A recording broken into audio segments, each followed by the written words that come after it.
मेरा नाम है अमित खट्टर। हम कर रहे हैं मास्टर कैंप 2022।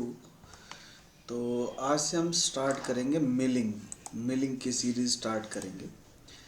तो मिलिंग करने के लिए हमारे को क्या क्या चीज़ करने की ज़रूरत है ना। शुरू से लेके एंड तक देखेंगे, बड़ा आसानी से समझ में आएगा कि हम मास्टर कैंप के अंदर मिलिंग के टूल पाथ कैसे क्रिएट कर सकते हैं, और उसके लिए हमारे को बेसिक क्या क्या चीज़ें पता होनी चाहिए, है ना। तो जब भी हम मास्टर कैंप स्टार्ट करते हैं, ऐसे कह सकते हैं, ये आज हमारा फर्स्ट डे 1 है, तो हम यही देखने की कोशिश करेंगे कि पहले दिन हमारे को क्या क्या चीज़ें आनी चाहिए, ठीक है, ताकि हमारे को फ्यूचर में जब भी हम काम करें तो हमारे को ईजी रहे। तो जब भी हम नई फाइल खोलते हैं यहाँ पे, तो यही स्क्रीन हमारे को नज़र आती है, ठीक है। तो अगर हम राइट क्लिक करके आइसोमेट्रिक कर दे तो हमारे को ये एक्स वाई जेड तीनों नज़र आने लग जाएंगे। पर कई बार प्रॉब्लम क्या होती है कि यहाँ से ये व्यू के अंदर ये ऑप्शंस बंद होती हैं, तो फिर मुझे कोऑर्डिनेट सिस्टम नहीं नज़र आता। तो व्यू में जाके शो एक्सिस और कोऑर्डिनेट सिस्टम दोनों को ऑन कर लेंगे। व्यू में ऑप्शन होती है, ठीक है। तो यहाँ से ऑन कर लेंगे तो ये हमारे को नज़र आने लग जाएगा। राइट क्लिक करके टॉप व्यू कर देंगे तो टॉप व्यू नज़र आएगा। राइट क्लिक करके आइसोमेट्रिक व्यू करेंगे तो आइसोमेट्रिक व्यू आएगा, ठीक है। अगर मुझे किसी भी फाइल को ओपन करना है, एक बड़ा इम्पोर्टेंट क्वेश्चन है, क्योंकि बहुत सारे सॉफ्टवेयर हैं। सॉलिडवर्क्स है, एनएक्स है, क्रियो है, कैटिया है ना, पावर शेप है, आर्ट कैम है, बहुत सारे सॉफ्टवेयर हैं जिनके अंदर हम मॉडल बना सकते हैं। तो मास्टर कैम में भी हम मॉडल बना सकते हैं। यहाँ पे भी सॉलिड मॉडलिंग होती है, यहाँ पे भी 2D ड्राइंग्स होती हैं। पर मान लो सबसे पहला काम हमारे को एज ए प्रोग्रामर क्या मिलेगा, हमारे को एक मॉडल दे दिया जाएगा और कहा जाएगा इसका प्रोग्राम बनाओ, ठीक है। तो वो मॉडल ओपन कैसे करना है। बहुत सारे लोग कहते हैं कि जी हमारे से मास्टर कैम में मॉडल ओपन नहीं होता। तो उसका हल क्या है कि यहाँ से ओपन पे जाओ। अभी जो नज़र आ रहे हैं ये ई कैम नज़र आ रहे हैं, E M cam. E M cam मतलब है एजुकेशन मास्टर कैम, ठीक है। हमारे पास जो लाइसेंस है मास्टर कैम का, एजुकेशन लाइसेंस है, ठीक है। तो ये इसलिए इसके आगे ई एम कैम आता है, ये एजुकेशन फाइल है, ठीक है। और कई जो कंपनियों में आप जाओगे तो वहाँ पे एम कैम होगी इसकी एक्सटेंशन। तो मास्टर कैम की जो फाइल है वो एम कैम या ई एम कैम है।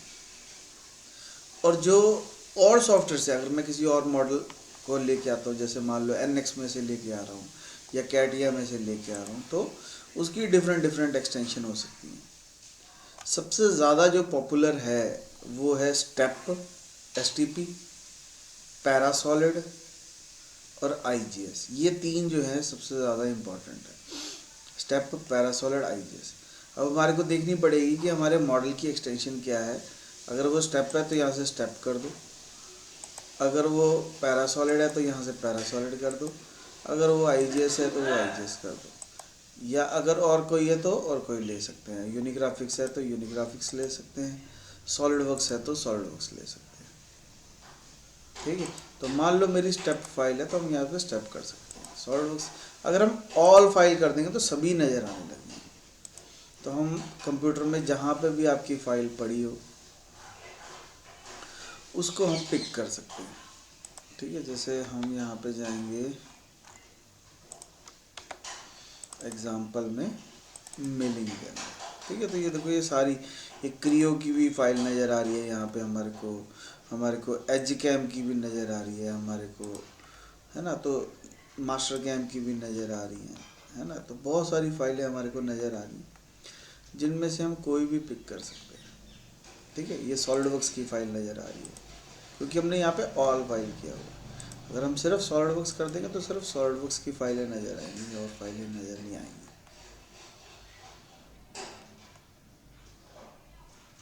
ठीक है। तो बहुत ही सिंपल, हम सिंपल सा मॉडल ले रहे हैं बिल्कुल, ताकि हमारे को बात समझ में आ जाए कि हम चाहते हैं। अब ये देखने में दिक्कत हो रही है तो इसको राइट क्लिक करके आइसोमेट्रिक कर दो तो दिखने लग जाएगा, ठीक है। यहाँ बिल्कुल लोअर लेफ्ट राइट कॉर्नर में यहाँ पे ऑप्शन होती है डिस्प्ले शेडेड, तो यहाँ पे अभी देखो ये लाइनों में नज़र आने लग गया। पहले ये स्मूथ वाला था, तो हम लाइनों वाला देख लेंगे ताकि हमारे को देखने में आसानी हो। ठीक है, अभी जो भी काम हो रहा है इस कंप्यूटर में मास्टर कैम के अंदर, वो मैट्रिक्स में हो रहा है। ये देखो यहाँ पे लिखा मैट्रिक्स, ठीक है, यानी कि मिलीमीटर में काम हो रहा है। पर अब कई कंट्रियाँ अलग अलग हैं, जैसे कनाडा हो गया, ऑस्ट्रेलिया हो गया, है ना, तो वहाँ पे इंचेस यूज़ होता है। तो हम क्या करेंगे, फाइल में जाएंगे, कॉन्फ़िगरेशन में जाएंगे और यहाँ से हम यूनिट चेंज कर लेंगे, मैट्रिक की जगह पे इंचेस कर लेंगे।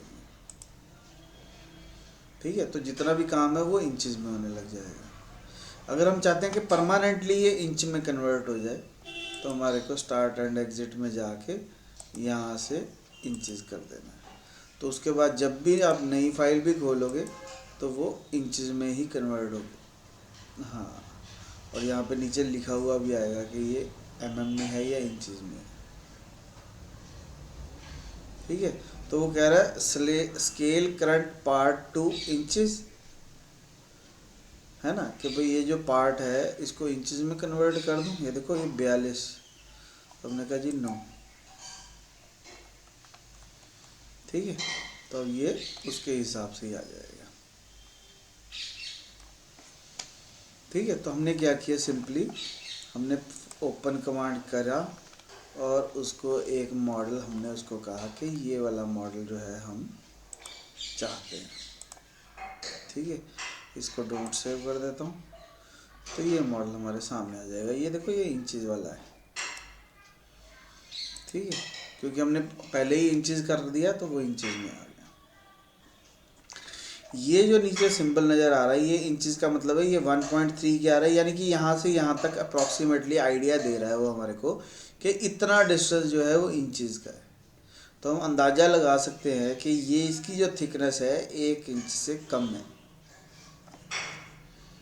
ठीक है, क्योंकि यहाँ पे हमारे को 1.3 दिखा रहा है कि यहाँ से लेके यहाँ तक ये इंचेस में है, तो हमारे को दिख रहा है कि ये ज़्यादा है। ठीक है, ये 1 इंच से कम है। अगर मुझे मेज़र करना है तो मैं क्या करूँगा, यहाँ से जाऊँगा डिस्टेंस, एंटिटी भी कर सकते हैं, तो जो एंटिटी पे क्लिक कर दूँगा उसका वैल्यू नज़र आने लग जाएगी। ठीक है, तो ये ठीक है, तो इस तरीके से हम चेक कर सकते हैं कि हमारा मॉडल कितना बड़ा है। उसके बाद हमारे को क्या करना है, उसके बाद ये जो हमारा कोऑर्डिनेट सिस्टम है XYZ, ये हमारा मॉडल के बिल्कुल नीचे पड़ा हुआ। ठीक है, 90% हम इस ऑब्जेक्ट के बिल्कुल सेंटर में रखना चाहते हैं इस कोऑर्डिनेट सिस्टम को। तो क्या करेंगे, सबसे पहले ट्रांसफॉर्म में जाएंगे और मूव टू ओरिजिन करेंगे, और जिस कॉर्नर पे भी मैं क्लिक कर दूंगा वहाँ पे ही आ जाएगा। देखो, यानी कि मूव टू ओरिजिन करके मैं जहाँ पे भी क्लिक कर देता हूँ कोऑर्डिनेट वहाँ आ जाता है। ठीक है, पर हमारे को चाहिए इसके बिल्कुल सेंटर में, तो हम क्या करेंगे, मूव टू ओरिजिन करके ये इसके मिड पॉइंट पे आऊँगा, पर क्लिक नहीं करूँगा, ग्रीन हो गया। फिर इसके मिड पॉइंट पे आऊँगा यहाँ पे, पर क्लिक नहीं करूँगा, ग्रीन हो गया। तो दोनों ग्रीन होते ही ये देखो ये रेड दिखने लग गया, इस पर क्लिक कर दो तो वो सेंटर पे आ जाएगा। अभी इसका कलर चेंज हो गया क्योंकि हमने मॉडल को मॉडिफाई कर दिया है। तो हम राइट क्लिक करके यहाँ से क्लियर कलर कर सकते हैं। ठीक है, तो कोई भी वीडियो देखने का तरीका क्या होता है, बेस्ट तरीका कि पहले तो एक बार वीडियो देख लो तो तुम्हें आइडिया हो जाएगा कि हम क्या क्या करने वाले हैं। फिर दूसरी बार जब आप वीडियो देखोगे तब आपको साथ साथ कंप्यूटर ऑन कर लेना है, और जैसे जैसे मैं यहाँ पे कर रहा हूँ वैसे वैसे वहाँ पे करना है। वीडियो को पॉज करो, फिर वहाँ पे करो, फिर वीडियो को पॉज करो, फिर वहाँ पे करो। ठीक है, फिर तीसरी बार वीडियो को बंद कर दो और खुद से करके देखो। ठीक है, तो कोई भी वीडियो देखने का बेस्ट तरीका क्या है, उसको 3 बार देखो। एक बार ही देख लो कि होना क्या है, फिर देखो कि साथ साथ करो, फिर तीसरी बार वीडियो बंद करके खुद से करो। ठीक है, तो बड़ा आसानी से समझ में आ जाएगा। तो ये हमारा जो है सेंटर में आ गया। ठीक है, मान लो मुझे इसके सेंटर में चाहिए होता। अभी देखो एक दिक्कत क्या हो रही है, ये जो ब्लिंक हो रहा है ना, तो ये जो मॉडल हो रहा है ये एक्चुअली ग्लो कर रहा है। ठीक है, तो ये नया फीचर है वैसे मास्टर कैम में, है ना, कईयों को अच्छा लगता है, पर अगर आपको इसको चेंज करना है तो फाइल में जाओ, कॉन्फ़िगरेशन, यहाँ पे शेडिंग है, यहाँ पे सिलेक्शन है। ठीक है, सिलेक्शन के अंदर यूज़ ग्लो हाईलाइट, ठीक है, ऑटो हाईलाइट है, ऑटो प्री सिलेक्शन है, यूज़ ग्लो हाईलाइट, इसको बंद कर दो। ओके करेंगे, कहता अगर इसको नो कर दोगे तो ये सेटिंग जो है इसी सेशन के लिए रहेगी। हमने कहा जी नो, तो देखो उसका ग्लो जो था वो ख़त्म हो गया। ठीक है, आइसोमेट्रिक करो, जो भी चाहिए वो क्लियर कर लो। ठीक है, समझ में आई बात कि अब ये ग्लो नहीं कर रहा, तो वो देखने में तुम्हारे को कोई ज़्यादा बड़ी प्रॉब्लम नहीं आएगी।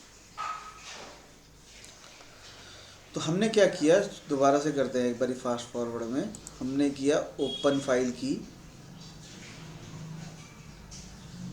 ओपन फाइल करके हमने उसको बोला कि हमारे को कौन सा मॉडल चाहिए। तो हमने यहाँ से सॉलिडवर्क्स किया हुआ है। ठीक है, तो हमने उसको बोला कि ये हमारे को मॉडल चाहिए। ठीक है, पहले वाली फाइल को हमने बंद कर दिया, यहाँ से आइसोमेट्रिक व्यू कर दिया। ठीक है, इंचेस में हमारा ऑलरेडी है।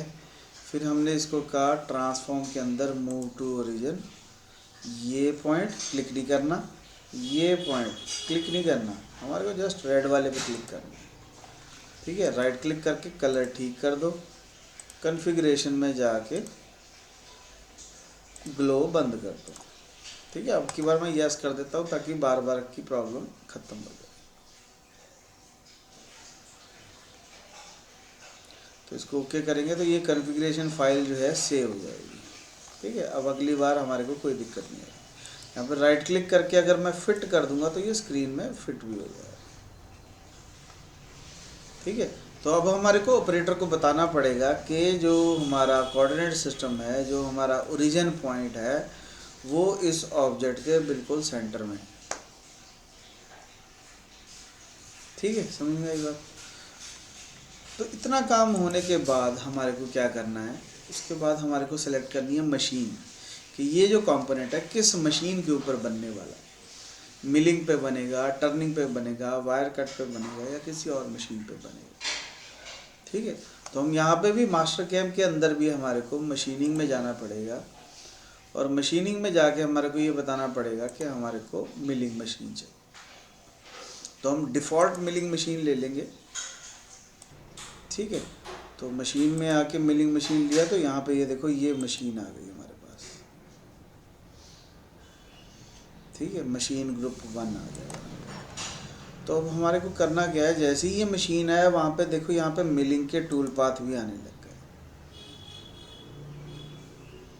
ठीक है, अब मेरे पास मॉडल है, मेरे पास 0 पॉइंट भी है। अब मुझे बताना है इसको रॉ मटेरियल। तो यहाँ पे स्टॉक सेटअप में जाएंगे और यहाँ पे ऑल एंटिटी कर देंगे, तो ये मॉडल के हिसाब से साइजेस ले लेगा अपने आप। ठीक है, रेक्टेंगुलर शेप में XYZ अपने आप ले लेगा जब मैंने ऑल एंटिटी पे क्लिक किया। ठीक है, और ओके कर देंगे। तो यहाँ पे एक रेड कलर की लाइन नज़र आ रही होगी। अगर मैं इसको शेडेड कर दूँ तो ये कुछ इस तरीके का हमारा रॉ मटेरियल आ गया। ठीक है, पर फिलहाल मैं स्टॉक को इसको हाइड कर रहा हूँ। ठीक है, अब मुझे करनी है इसके अंदर रफिंग। ठीक है, तो यहाँ पे हमारे पास एक टूल पाथ होता है, ये 3D रफिंग के टूल पाथ है। देखो तो रफिंग के टूल पाथ में हमने इसको बोला कि जी मुझे एरिया रफिंग करनी है। ठीक है, नाम क्या है इसका, एरिया रफिंग। तो एरिया रफिंग में हमारे को वो पूछ रहा है कि मशीनिंग ज्योमेट्री क्या है। देखो अभी यहाँ पे 0 लिखा है, तो हमने ये एरो पे क्लिक करके कंट्रोल ए दबाना है और एंड सिलेक्शन कर देनी है। तो यहाँ पे देखो 30 आ गया, यानी कि इसके अंदर सारी चीज़ें मैंने सेलेक्ट कर ली। ठीक है, सब कुछ सिलेक्ट कर लिया। उसके बाद इसको कहता है टूल पाथ कंट्रोल कौन करेगा। मैंने कहा जी बाउंड्री चाहिए मुझे एक, ये बाहर वाली, तो ये बाहर वाली बाउंड्री आ गई, ओके कर दो, तो 1 नंबर बाउंड्री आ गई। ठीक है, यानी कि टूल जो है मेरा इस बाउंड्री से बाहर नहीं जाना चाहिए, स्टे इनसाइड।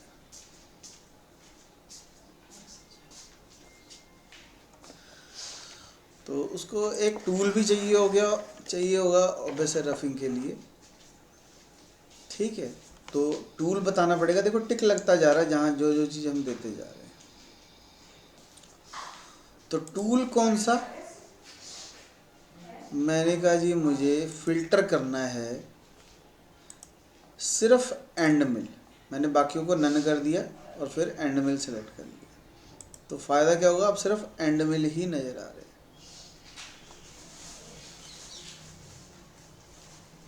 ठीक है, तो यहाँ पे हमने 1 इंच का फ्लैट एंड मिल चूज़ कर लिया। ठीक है, हम बड़ा भी ले सकते हैं, छोटा भी ले सकते हैं। तो हमने इसको बोला कि ये हमारे को 1 इंच का फ्लैट एंड मिल चाहिए रफिंग करने के लिए। ठीक है, तो अब जो मेरा टूल का नंबर होगा वो 1 नंबर टूल होगा। इसको देते ही ये सारे 1 नंबर टूल हो गए। भाई मेरा मशीन के ऊपर कितने नंबर पोजीशन पे टूल लगने वाला है। ठीक है, उसके बाद हमारे को स्पिंडल स्पीड बतानी है कि मेरी स्पिंडल स्पीड कितनी होगी। मुझे फीड रेट बतानी है कि मेरी फीड रेट कितनी होगी। ठीक है, प्लंज रेट कितनी होगी वो बताना है। ठीक है, तो ये सब कुछ फार्मूले से निकलेगा। उसके बहुत सारे क्राइटेरिया हैं। ठीक है, तो इसके हम बारे में बाद में डिस्कशन करेंगे कि फीड कैसे निकालनी है, स्पीड कैसे निकालनी है ना, प्लंज रेट कैसे निकालना है, रीट्रैक कैसे निकालना है। फ़िलहाल हमारा मकसद ये है कि हमने टूल दे दिया, हमने मॉडल ज्योमेट्री दे दी, हमने उसको बाउंड्री बता दी कि इससे बाहर नहीं जाना। ठीक है, कटिंग पैरामीटर में हमने इसको स्टेप डाउन बताया है कि हमारे को 0.5 0.1 ही ठीक है, चलो ठीक है, क्योंकि इंचज़ में है तो ये 0.1 इंच हमने कहा कि हर बार कट लगना चाहिए। ठीक है, यानी कि हर बार कट जो है 0.1 इंच का लगेगा। ठीक है, और मैं कुछ भी चेंज नहीं कर रहा, जस्ट ओके कर रहा हूँ। तो ये देखो, ये कुछ इस तरीके से यहाँ पे एक टूल पाथ हमारे को नज़र आने लग गया। अगर हम इस टूल पाथ को चला के देखना चाहते हैं तो ये टूल पाथ पे क्लिक करो और प्ले करो। स्पीड स्लो कर सकता हूँ मैं यहाँ से। तो ये 0.1 का हर बार जो है कट नीचे को जाता जा रहा है। उसको अपने आप पता लग गया कि हमारे पास मॉडल क्या है और कहाँ कहाँ मुझे जाना चाहिए, कहाँ कहाँ स्टॉक है। वो अपने आप जगह ढूंढ लेगा, क्योंकि हमने उसको कहा है कि हमारे को एरिया क्लीन करना है। स्पीड तेज कर देता हूँ।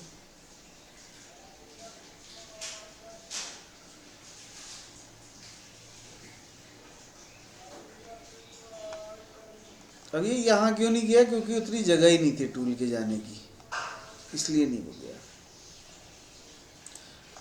अगर मेरे को इसको और अच्छे से देखना है, क्योंकि मैं स्टॉक ऑलरेडी ले चुका हूँ, तो मैं सीधा वेरीफाई पे क्लिक करूँ। वेरीफाई पे क्लिक करने से एक नई विंडो खुल जाएगी जिसमें हम सिमुलेट करके इसको देख सकते हैं।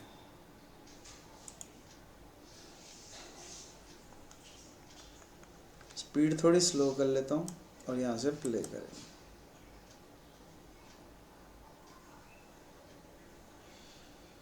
तो ये हमारा जो है रफिंग का टूल पाथ क्रिएट हो गया।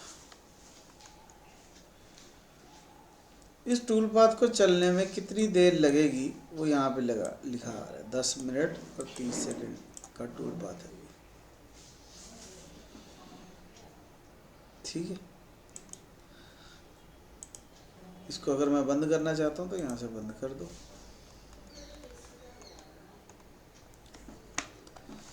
अब ये जो प्रोग्राम बन गया ये हमारे को चलाना होता है मशीन के ऊपर। तो मशीन पे अगर मुझे चलाना है तो मुझे क्या करना पड़ेगा, इसका जी कोड जनरेट करना पड़ेगा। एनसी फाइल कहते हैं इसको, जिसके लिए हम सारी मेहनत कर रहे हैं, वो जी कोड जनरेट करना है। तो यहाँ पे G1 पे जैसे ही मैं क्लिक करूँगा, यहाँ पे एनसी फाइल लिखा हुआ आ रहा है, हमारे को जस्ट ओके करना है। तो एक नई विंडो खुलेगी जिसमें ये सेव करने को बोल रहा है। तो इसको बोलते हैं कोड एक्सपर्ट। तो यानी कि जहाँ जहाँ मेरा टूल चला है वहाँ वहाँ XYZ की क्या क्या वैल्यू है वो जी कोड जनरेट होके हमारे सामने आ जाएगा।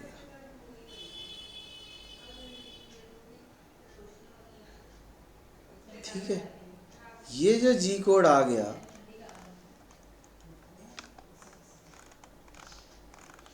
इस जी कोड को मुझे पेन ड्राइव में डालना है और मशीन के ऊपर जाके चला देना। जितनी हमने स्पिंडल स्पीड भरी वही आएगी, जो टूल दिया वही टूल आएगा। जहाँ जहाँ हमने इसको कहा वहाँ वहाँ ये ऑटोमेटिकली चलता जाएगा। ठीक है, ये एक मेन काम था जिसको हम करना के लिए मास्टर कैम सीखना चाह रहे थे। ठीक है, तो ये जो जी कोड है, इस जी कोड के लिए सारी मेहनत हो रही है। हमारे को ये जी कोड को पेन ड्राइव में डालना है और मशीन पे प्रोग्राम सेट करके चलाना है। पर ऑपरेटर को हमारे को बताना पड़ेगा कि मेरा 0 पॉइंट कहाँ है, मेरा मॉडल का साइज़ क्या है, सब कुछ बताना पड़ेगा। तो वो बताना कैसे है, इस टूल पाथ के ऊपर राइट क्लिक करो, यहाँ पे एक ऑप्शन है सेटअप शीट की। यहाँ पे जो भी आपको नाम देना है, मॉडल का नाम देना है, वो सब कुछ दे के, प्रोग्रामर का नाम, जॉब का साइज़, जो भी देना है वो दे दो। अगर आपको फ़ोटो खींचनी है इसकी तो फ़ोटो भी खींच सकते हैं। ठीक है, ओके कर दो और फिर इसको ओके कर दो। तो एक फ़ाइल क्रिएट हो जाएगी जिसमें इस मॉडल की पूरी डिस्क्रिप्शन होगी, स्टॉक की पूरी डिस्क्रिप्शन होगी, कौन कौन सा टूल मैंने चूज़ किया। ये देखो, ये आ गया, सबसे पहले मॉडल आ गया, कोऑर्डिनेट सिस्टम आ गया। तो इससे ऑपरेटर को पता लग जाएगा कि मुझे यहाँ सेंटर में रखना है। ठीक है, उसके बाद स्टॉक आ गया, भाई किस साइज़ का मेरा रॉ मटेरियल है, उसकी लोकेशन आ गई। फिर उसके बाद टूल पाथ आ गया कि कितने RPM होंगे, कितनी फीड होगी, या सब कुछ आ गया। फिर टूल की बारे में भी आ गया, भाई कौन सा टूल यूज़ किया है, उसकी लेंथ कितनी है, कौन सा मटेरियल का है, फ्लूइड कितने है, सारा कुछ आ गया। उसके बाद ऑपरेशन जो हमने फ़ोटो खींची थी वो आ गई। ठीक है, तो ये वाली फ़ाइल जो है, जब भी हम प्रोग्राम बनाएंगे तो NC फाइल के साथ साथ हमारे को ये फ़ाइल भी ऑपरेटर को देनी पड़ेगी। ठीक है, ताकि अगर एक की नाइट शिफ्ट है, एक की डे शिफ्ट है, तो उसको किसी से पूछना ना पड़े, वो अपनी शीट देखेगा और उसके हिसाब से काम कर देगा। ठीक है, तो ये एक गो थ्रू था पूरा का पूरे मास्टर कैम का कि हम एक्चुअल में मास्टर कैम में चाहते क्या है। ठीक है, सबसे पहले हम मॉडल लेके आना चाहते हैं, फिर उसके ऊपर प्रोग्राम बनाना चाहते हैं, प्रोग्राम बना के उसकी सिमुलेशन देखना चाहते हैं, सिमुलेशन देखने के बाद हम उसको प्रोग्राम जनरेट करना चाहते हैं, NC code. NC generate code generate करने के बाद हम उसकी एक प्रोसेस शीट बनाना चाहते हैं जो हम ऑपरेटर को दे सकें और वो काम कर सके। ठीक है, तो मेरे ख्याल से समझ में आ गया होगा कि मास्टर कैम का यूज़ क्या है, कैसे यूज़ कर सकते हैं हम, क्या क्या चीज़ें हमारे को पता होनी चाहिए। अभी इसके अंदर एरिया मिल के अंदर भी बहुत सारी चीज़ें हैं जो समझने वाली हैं। ठीक है, बहुत सारी चीज़ें, ये तो सिर्फ एक गो थ्रू था कि डे 1 पे हमारे को ये चीज़ें पता होनी चाहिए। ठीक है, अगर मैं दिल्ली जा रहा हूँ, बॉम्बे जा रहा हूँ, कनाडा जा रहा हूँ, ऑस्ट्रेलिया जा रहा हूँ, क्या करने जा रहा हूँ वो मुझे पता होना चाहिए। ठीक है नहीं, तो क्या करने जा रहे हैं वो मैंने आपको दिखाया कि ये हमारे को रोज़ करना है, आउटपुट में मुझे ये कुछ चाहिए। ठीक है, तो जो भी आज हमने किया उसको चाहे याद कर लो, चाहे समझ लो, चाहे रट्टा मार लो, चाहे प्रैक्टिस कर लो, कुछ भी कर लो, पर ये सारी चीज़ें तो रोज़ आनी ही चाहिए। ठीक है, तो ये डे 1 है, यानी स्कूल में गया बच्चा और पढ़े चाहे ना पढ़े रोटी तो खा के आए, है ना, तो उसको टिफ़िन खोल के रोटी खानी आनी चाहिए, तो ये उतना काम। ठीक है, तो मेरे ख्याल से समझ में आ गया होगा। अगर यहाँ तक पहुँच गए हैं तो वीडियो पसंद भी आई है तो वीडियो को लाइक कर देना है, चैनल को सब्सक्राइब करके बेल आइकन ज़रूर दबाना है ताकि जब भी नेक्स्ट वीडियो आए तो उसका नोटिफिकेशन आ सके। कोई भी दिक्कत आ रही है तो डिस्क्रिप्शन में मेरा नंबर है, मेरे को व्हाट्सएप पे मैसेज करके आप क्वेश्चन पूछ सकते हो, नहीं तो आप कमेंट बॉक्स में भी लिख के क्वेश्चन पूछ सकते हो।